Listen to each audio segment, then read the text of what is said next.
Mark Matthews had always lived a simple life. As a mechanic in a small town, he was accustomed to working on broken-down cars and machines, fixing what was once damaged and making them whole again.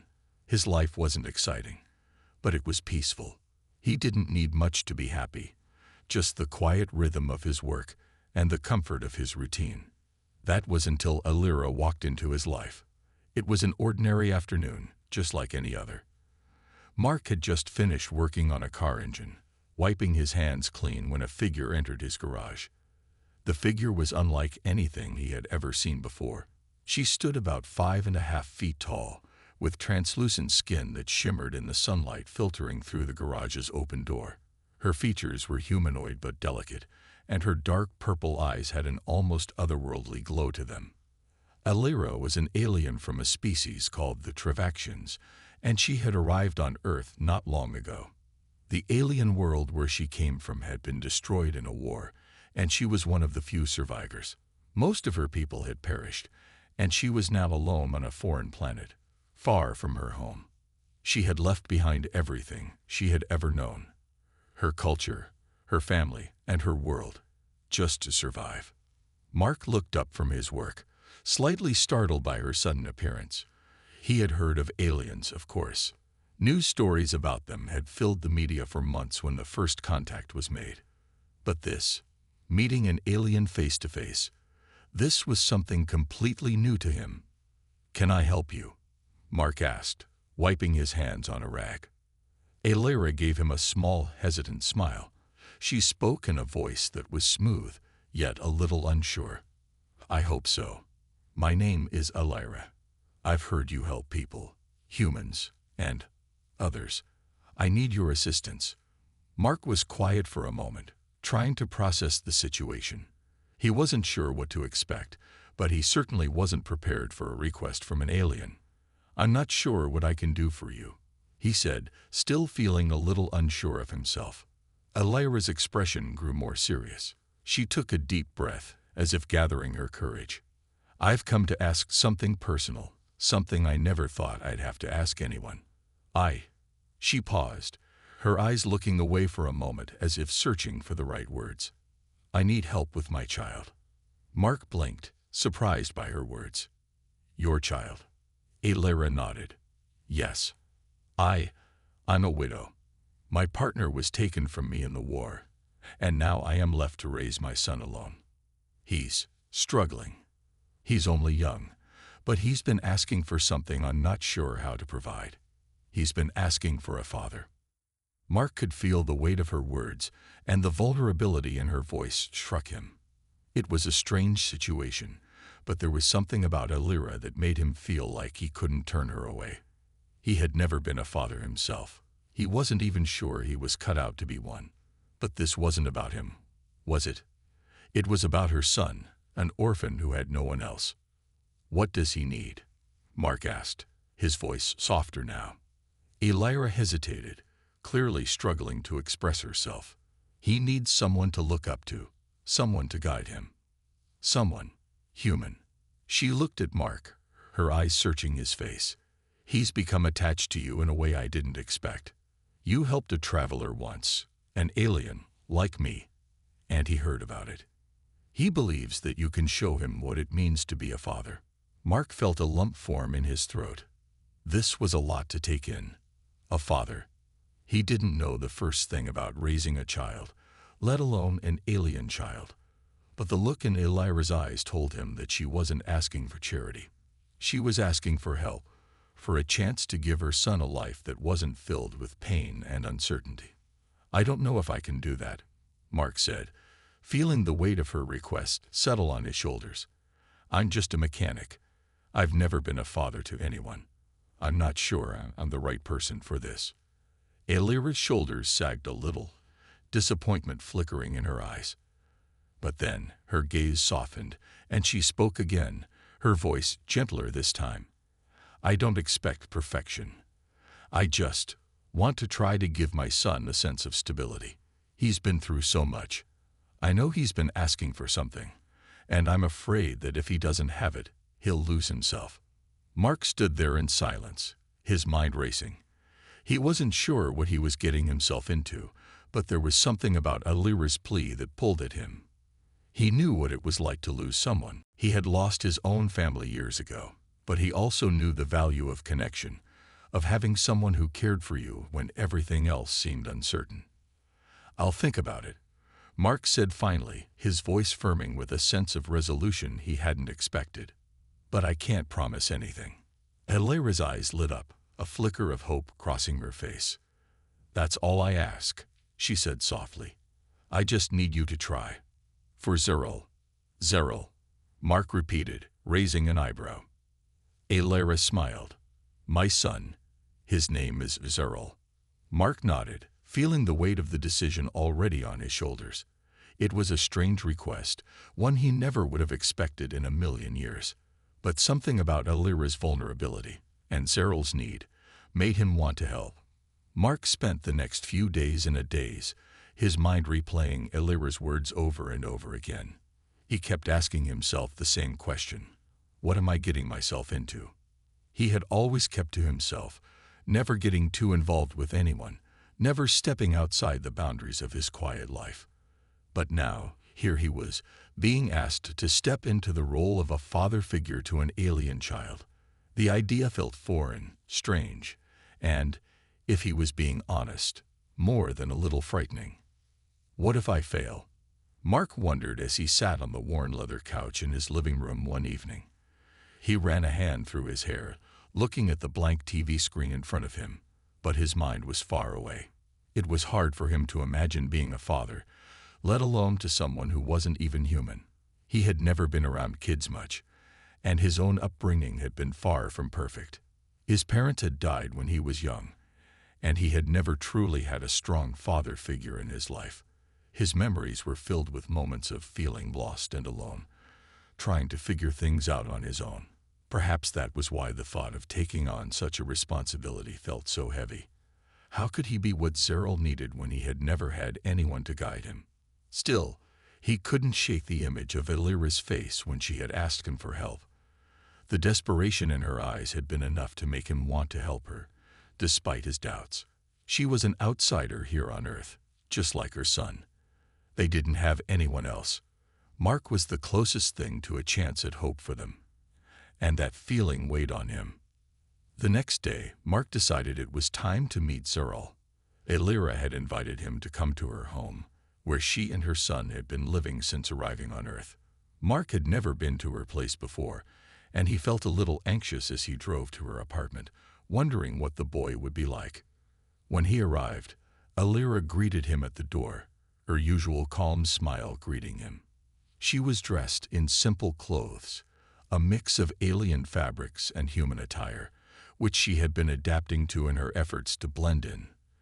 The moment she opened the door, Mark could hear the soft hum of activity inside, like the sounds of a busy home.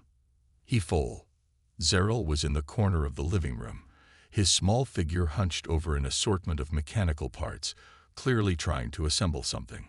The sight of him took Mark by surprise. Despite his alien features, his smooth, silvery skin, and his large, purple eyes, there was something unmistakably human about the boy's curiosity and focus. He was just like any other child, lost in a world of discovery and learning. Alira noticed Mark's gaze and gently nudged him. "Zeril's always interested in how things work. He's already learned much from the humans around here." Mark smiled, a little unsure of how to react. "He seems pretty smart," he said, trying to break the ice. Alira nodded. "He is. His father was also a great inventor. Zeril seems to have inherited his talent, but he's still young, and he needs someone to guide him through the tough parts of life, especially now that, well, we have no one left." Zeril looked up from his work, his bright purple eyes locking with Mark's.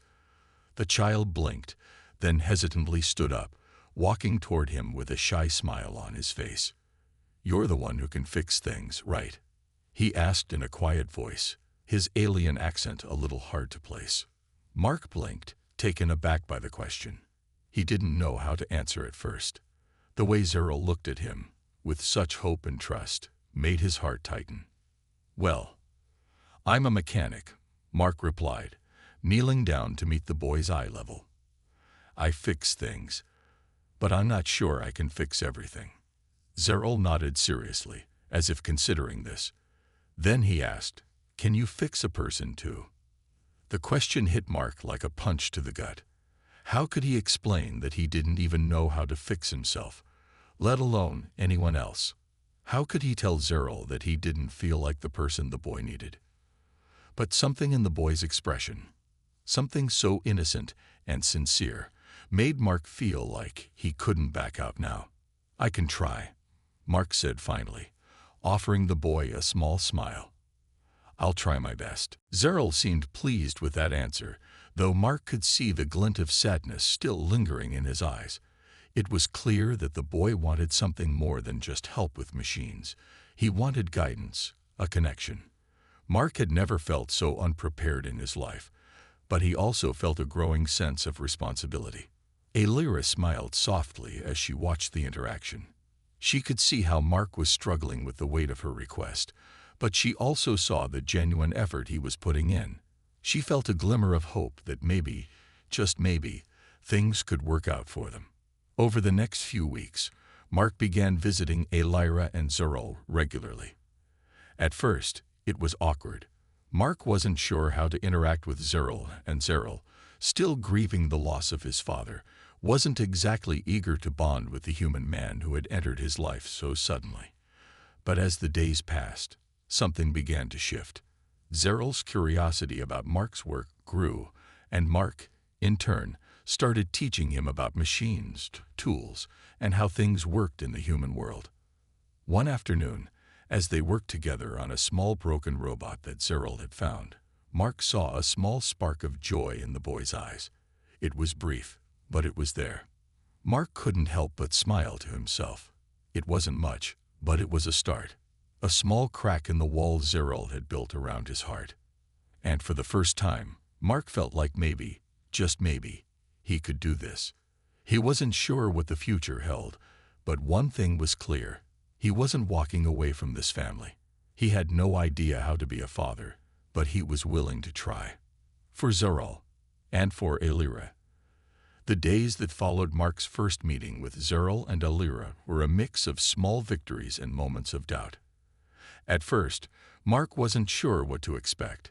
He had agreed to try helping Alira and her son, but the reality of it all, becoming a sort of father figure to a young alien child, was far more complicated than he had imagined. Zerl, though quiet and reserved, seemed to be warming up to him in his own way. The boy would follow Mark around the garage, watching him work on cars and machines with an almost childlike fascination. Mark had to admit there was something about Zerl that made him want to be patient, to teach him what he knew. The way Zerl absorbed everything with such intensity reminded him of how he once felt about mechanics. It was a connection that was easier to understand, even if the child wasn't human. One afternoon, Mark found himself sitting on a worn-out stool, guiding Zerl's small hands as they worked together on fixing a broken-down machine that had been brought in. It was a simple task, but the boy was so focused that it made Mark smile despite himself. "Like this," Mark said, placing his own hands over Zerl's as they turned a wrench. "You have to twist it this way, with just the right amount of pressure. Not too tight." Zerl, his large purple eyes wide with attention, nodded earnestly. He mimicked the motion, his fingers trembling slightly as he worked. "Like this?" he asked, his voice a little unsure. "That's it," Mark replied, feeling a rare sense of pride. For all the difficulty he had in connecting with Zerl emotionally, moments like this were easier to understand. Helping the boy with something he was good at felt natural. There was no need for words, no need to explain every little thing. Just the simple act of working side by side brought them closer. As the day went on, Zerl grew more confident in his work. By the time they finished repairing the machine, the boy had learned enough to make minor adjustments on his own. Mark watched him closely, impressed by his quick thinking and ability to understand concepts Mark hadn't expected him to grasp so quickly. "You're really good at this," Mark said, his voice softer now as he gave Zeril an approving nod. Zeril's face lit up at the praise. Really? I like working with you. Mark felt a warm, unfamiliar feeling spread through him. The connection between them, though still fragile, was growing. It wasn't just about fixing machines anymore. It was about trust. Zeril was starting to trust him, even if he didn't fully understand everything about Earth or human life. It was something Mark had never thought he'd experience, especially not with an alien child. But here they were, working together, learning together. Later that evening, as the sun began to set, Mark and Zeril sat outside on the porch of Elira's apartment. Elira had made dinner, and they all gathered around the small table. The apartment was small, but it felt warm, filled with the comfort of home, a feeling Mark hadn't realized he'd been missing for a long time. As they ate, Elira shared stories of her home planet, of the beautiful, peaceful world she had once known. She spoke of the Travaxians' advanced technology, their wisdom, and the deep connection they had to the natural world. Despite the sadness in her voice when she talked about her past, there was also a sense of hope in her eyes. It was clear that she had done everything she could to ensure that Zeril grew up knowing the beauty of his heritage, even if it meant starting over in a strange world. "You're lucky, Zeril," Mark said, after listening to Elira's stories. "Your people are smart, and they know so much. I wish I could learn as much as you do." Zeril, who had been listening intently, looked up at Mark with wide eyes. "You want to learn from me?" Mark chuckled softly. "Maybe not from you exactly, but I'd love to know more about where you're from. Your technology sounds amazing." Elira smiled, her eyes warm. "You're welcome to learn anytime, Mark. Zeril has a way of teaching, even when he doesn't realize it. You both have much to teach each other." Mark nodded, feeling a strange sense of fulfillment. The bond between them was growing stronger, though he knew it would take time. This wasn't just about teaching Zeril how to fix machines. It was about showing him that he mattered, that someone cared. Mark was starting to see that maybe he could do this. Maybe, despite his doubts, he was the one who could help Zeril. Over the next few weeks, their routine continued. Mark would visit the apartment every few days, spending time with Zeril and Elira. Slowly but surely, the boy began to open up more, sharing stories of his home world and his family before the war. Sometimes, he would talk about his father, a Travaxian inventor who had been kind and wise, teaching Zeril how to think critically about the world around him. Mark couldn't help but feel a pang of sadness whenever Zeril spoke of his father. The boy missed him dearly, and it was clear that there was a hole in his heart that Mark could never fill. But Mark also knew that he didn't have to replace Zeril's father. He just needed to be there for him. He needed to show him that, even in a world that had taken so much from him, there was still love, kindness, and the possibility of healing. One evening, after another day spent working on machines, Mark and Zeril sat on the porch again, watching the stars. The night air was cool, and the sky above them stretched out in a sea of twinkling lights. "You know," Mark said, breaking the silence, "I used to sit out here, just like this, when I was a kid. It always helped me clear my mind." Zeril looked up at him, his eyes wide with curiosity. "What did you think about?" Mark smiled faintly. "I thought about my family. And sometimes I thought about how I'd never really had anyone to teach me things, how I had to figure it all out on my own." Zeril nodded, understanding more than Mark had expected. "It's hard, isn't it? Being alone." "It is," Mark agreed quietly. "But we don't have to be alone anymore." Zeril looked at him for a long moment, and then smiled, a small but genuine smile. For the first time, Mark felt like he was making a real difference in the boy's life. And for the first time, he truly believed that he was exactly where he needed to be. Mark couldn't have predicted how much his life would change when he agreed to help Elira and her son Zeril. At first, it felt like a simple favor, something that might last a few weeks, maybe a couple of months at most. But with each passing day, the bond between Mark and Zeril grew stronger, and it became clear that this wasn't just about fixing machines anymore. This was about being there for each other, offering something deeper than just technical skills. However, not everything was easy. Zeril had become more comfortable around Mark, but there were still moments when the boy withdrew, moments when the pain of losing his father would return. Mark knew that Zeril was grieving, but he didn't always know how to help. He couldn't replace the father the boy had lost, and no amount of mechanical work could fix the ache that seemed to linger in Zeril's heart. It was one afternoon, after a particularly quiet day spent fixing a broken motor, that Mark noticed something different in Zeril. They had been working together in the garage, as they often did, but today the boy seemed distant. He had been quiet all morning, barely responding when Mark spoke to him. His purple eyes, usually so full of curiosity, were clouded with something Mark couldn't quite place. "Zeril," Mark said gently, walking over to where the boy stood, staring at the half-finished motor in front of him. "You okay?" Zeril didn't answer right away. He continued to stare at the machine, his hands resting by his sides. Then, without warning, he slammed his fist down onto the workbench, causing a few tools to rattle and fall. "I'm tired of fixing things," Zeril shouted, his voice louder than Mark had ever heard it before. "Nothing stays fixed. My father is gone, and nothing I do will ever bring him back." The outburst took Mark by surprise. He had known that Zeril was still grieving, but he hadn't realized the depth of his pain. The boy's outburst left a heavy silence hanging in the air, and Mark felt unsure of how to respond. What could he say to someone who had lost everything? Zeril turned away, his shoulders trembling. "I don't want to fix machines anymore. I don't want to fix anything. I want my dad." Mark stood still for a moment, trying to find the right words. He wasn't a counselor, and he wasn't prepared to deal with this kind of pain. But he also couldn't walk away. Zeril needed him, whether the boy realized it or not. "Zeril," Mark said softly, his voice gentle. "I'm not your dad. I know that, and I can't bring him back. But I'm here for you. I want to help you, in whatever way I can."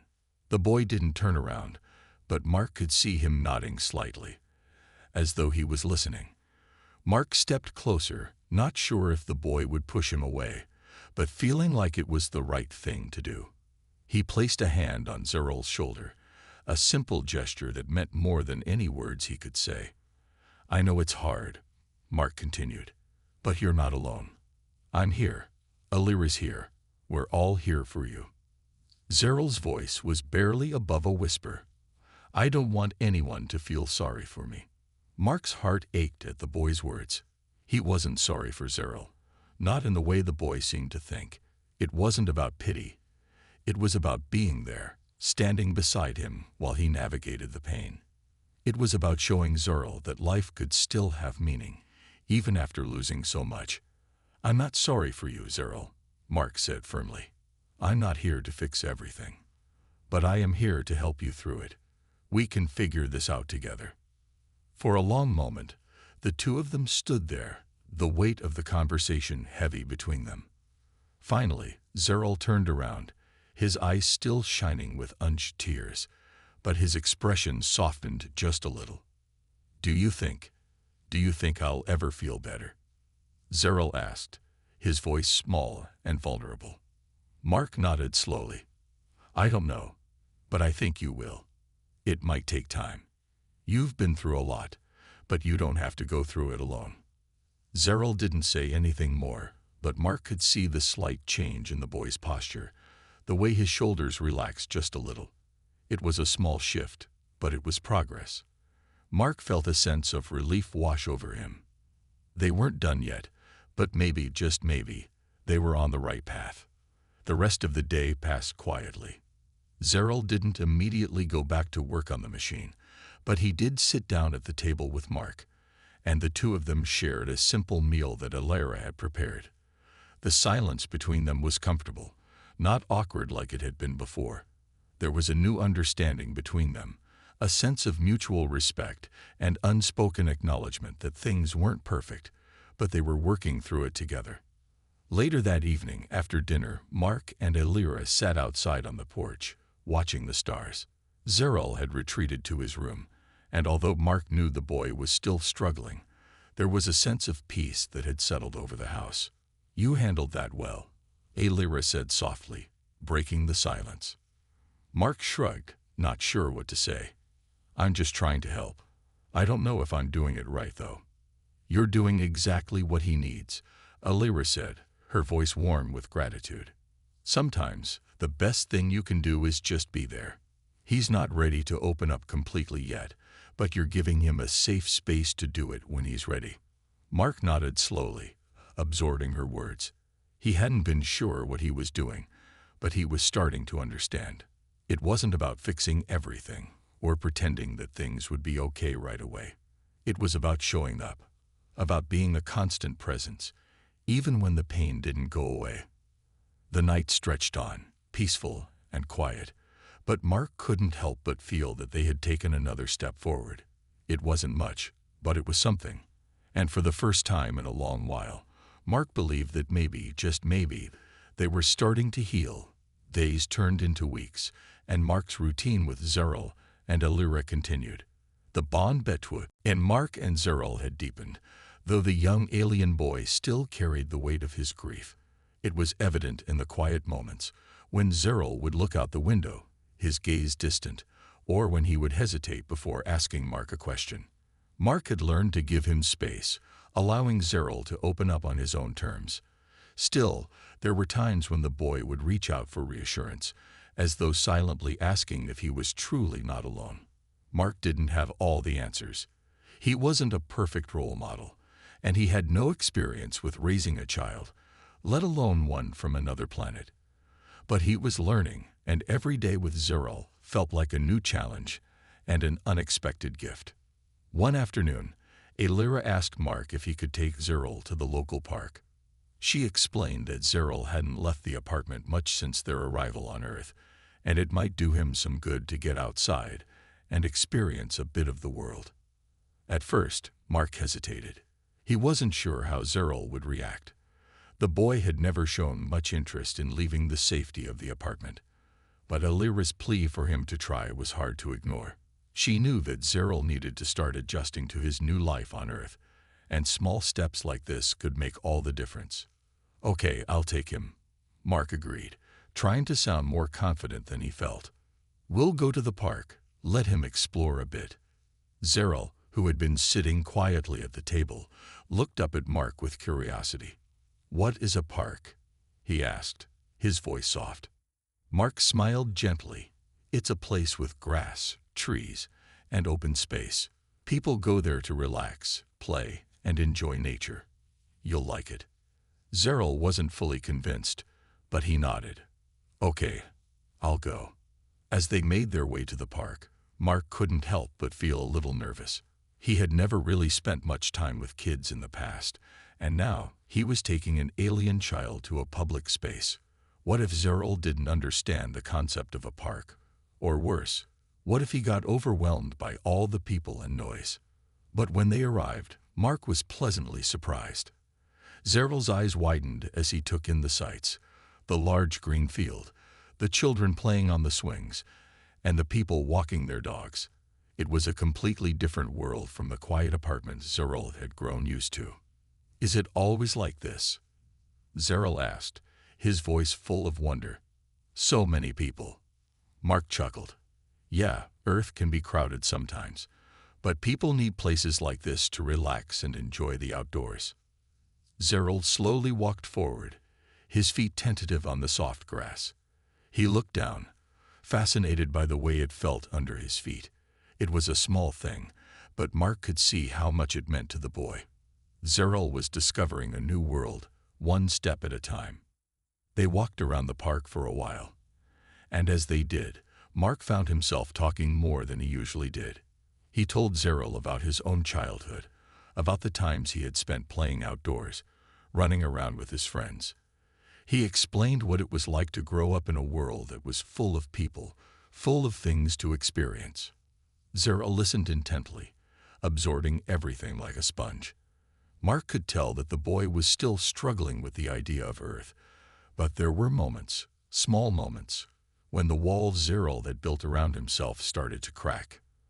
As they passed a small playground, Mark noticed a group of children playing.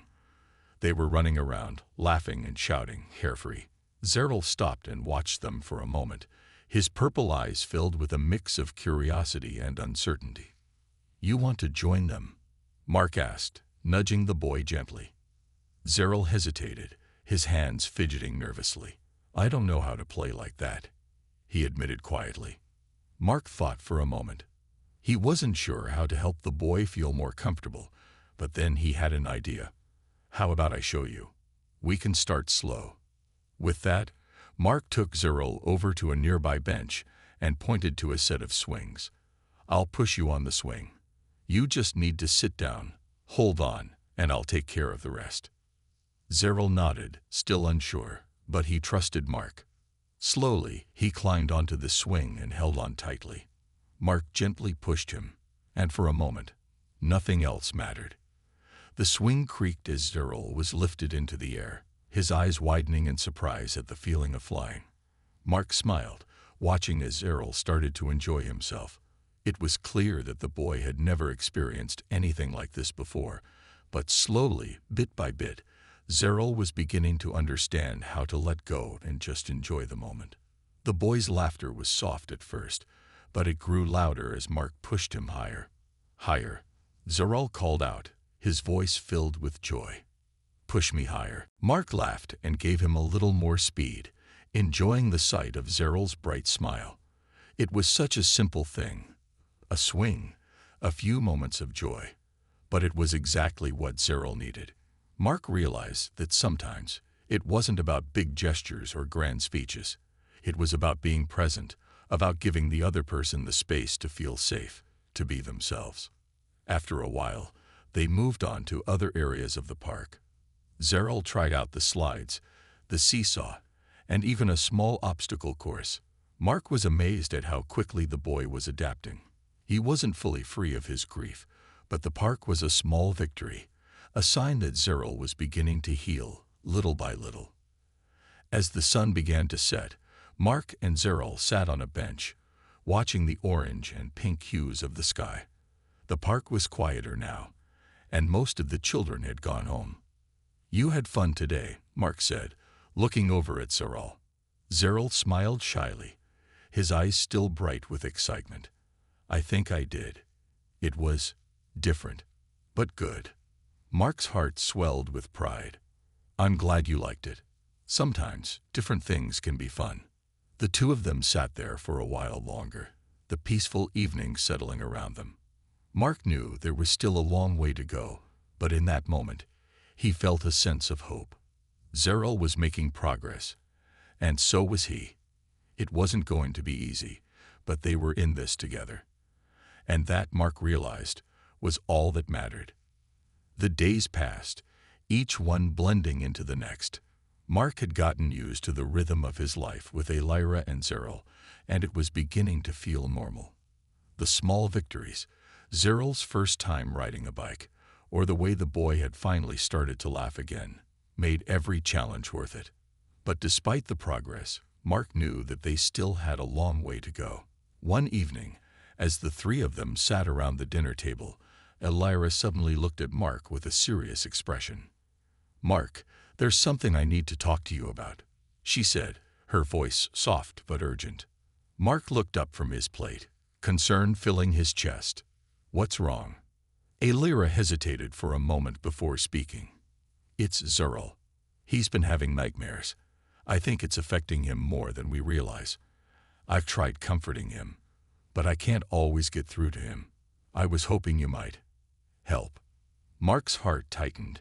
He had noticed the boy's restless nights, the way Zerl would toss and turn in his sleep, but he hadn't realized just how bad it was. He had seen the boy retreat more and more into himself lately, and now it made sense. Nightmares were a cruel reminder of the pain Zerl had experienced, the loss of his home, his father, and everything familiar. "I'll try," Mark said, his voice quiet but determined. "I'm not sure how, but I'll do my best." Alira's eyes softened, her gratitude clear. I know you care for him. And he cares for you too. He trusts you more than he lets on. Mark nodded, feeling a weight settle in his chest. Trust. It was something he wasn't sure he had earned yet, but it was something he was working hard to build. Zeryl's trust meant everything. It was something that couldn't be forced.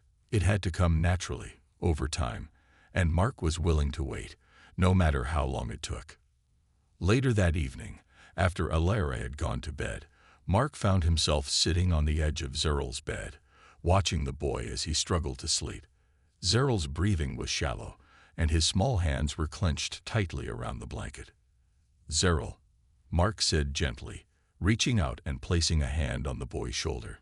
It's okay. You don't have to keep it all inside. Zeryl startled awake, his purple eyes wide with fear. For a moment, he didn't recognize Mark, and the look in his eyes was full of panic. But as his mind cleared, he relaxed slightly, though he still seemed anxious. Did you have another nightmare? Mark asked softly, his voice calm and steady. Zeryl nodded, his eyes filled with unused tears. I keep dreaming about my father. I can hear his voice, but I can't see him. I'm lost in the dark, and I can't find him anywhere. Mark's heart sank at the boy's words. He didn't have all the answers, but he knew he had to try and comfort him. You're not lost, Zeryl, Mark said, his voice filled with a quiet determination. I'm here. Alira's here. You don't have to be alone in the dark. Zeryl turned to him, his face still clouded with uncertainty. But what if? What if it never gets better? What if I never stop missing him? Mark felt a sharp pang in his chest. He knew what it felt like to lose someone you loved. He had lost people in his own life. Family, friends, even his own sense of purpose at times. But the thing he had learned was that grief didn't disappear overnight. It took time.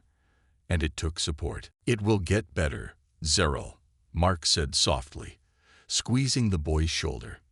It won't be easy, and I can't promise it'll happen quickly, but you won't always feel like this. It's okay to miss him, and it's okay to feel sad.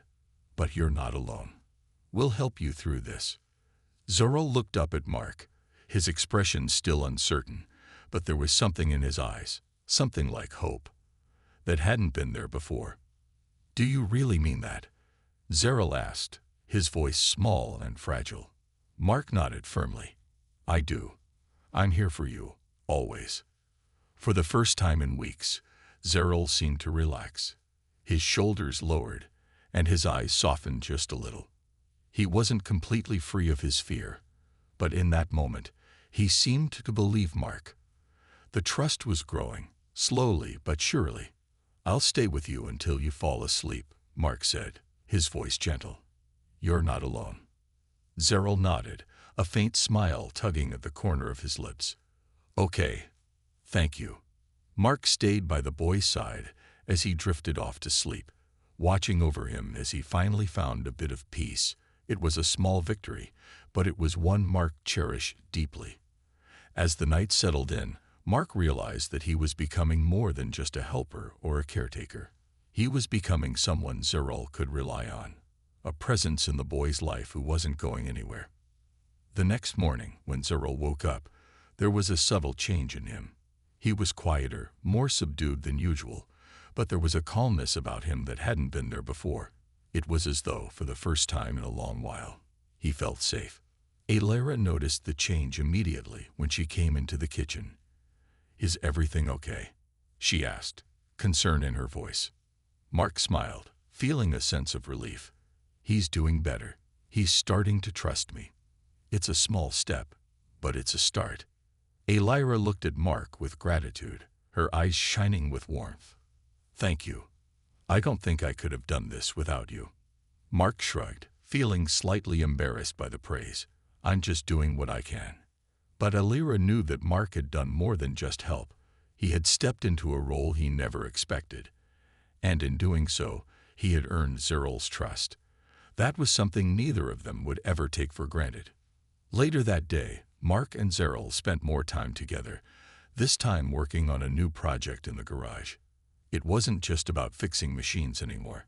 It was about building something more important: trust, friendship, and healing. The road ahead was still uncertain, but Mark knew that as long as they kept taking it one step at a time, they would find their way through. Together, weeks passed, and the seasons began to change. Mark, Ailira, and Zeril had settled into a comfortable routine, though things were still far from perfect. There were days when Zeril's sadness would resurface, when he would retreat into himself, remembering the father he had lost. But those moments were becoming less frequent, and Mark couldn't help but notice the boy's growing confidence. Zeril had become more comfortable with Earth, starting to learn new things, making friends with the children in the neighborhood, and even showing interest in the hobbies that Mark enjoyed. His interest in machines had only grown stronger, and Mark had taken to teaching him more advanced skills, always careful not to push too hard. They spent hours tinkering in the garage, working together to repair and rebuild things. One bright Saturday afternoon, as Mark was preparing to go to the local market, he was surprised when Zeril approached him. "Mark, I want to help," Zeril said, his purple eyes focused and serious.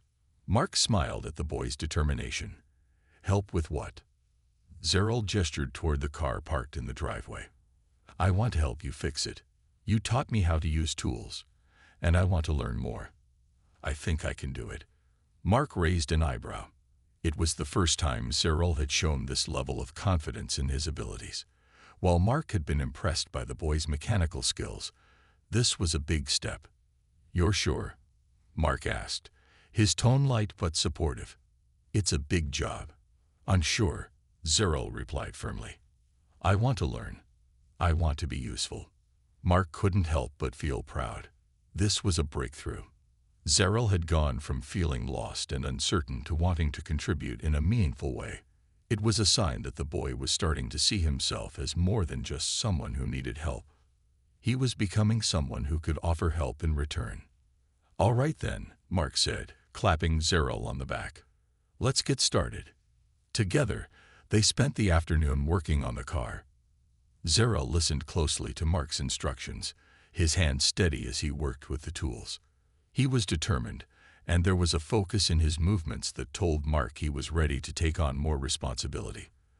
They talked as they worked, discussing everything from engine parts to the importance of safety. Mark had never imagined he would bond with an alien child over car repairs, but here they were, working side by side, building something far more important than just an engine. As the sun began to set, the car was nearly fixed. Mark and Zeril stood back to admire their work, covered in grease but grinning from ear to ear. "You did great, Zeril," Mark said, genuinely impressed. Zeril's face lit up with a smile that Mark hadn't seen in a long time. "Thanks, Mark. I couldn't have done it without you." The boy's words struck Mark deeply. It wasn't just about fixing a car or learning how to use tools. It was about trust, about Zeril realizing that he had value, that he was capable of more than he had ever believed.